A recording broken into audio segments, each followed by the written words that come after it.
Welcome to Not Milk Never Milk. Subscribe if you're lactose intolerant. In this video, I will explain how to get PayPal funds off hold. First, understand the common reasons why PayPal places funds on hold, such as new seller status or unusual activity.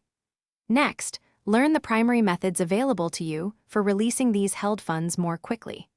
Finally, we'll cover essential strategies to prevent future holds, ensuring smoother transactions and better cash flow for your business. This will help you manage your PayPal account effectively. PayPal often holds funds as a security measure, especially for new sellers or those with infrequent activity. High-value items or sudden changes in your selling patterns can also trigger a hold. Furthermore, customer disputes, chargebacks, or claims against a transaction are common reasons.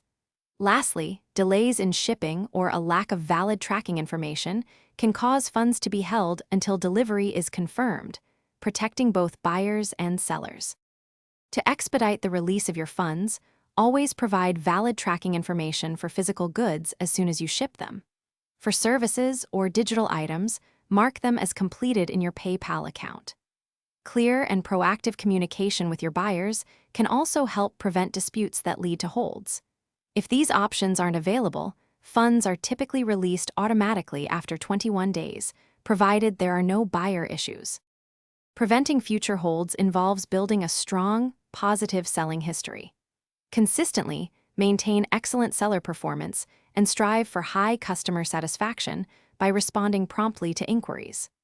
Always provide tracking for every shipment, even for lower value items, to demonstrate reliability. By following these best practices and establishing trust with PayPal, you can significantly reduce the likelihood of your funds being held again, ensuring smoother financial operations. Thanks for watching. If this was helpful, leave a like and consider subscribing. See you next time.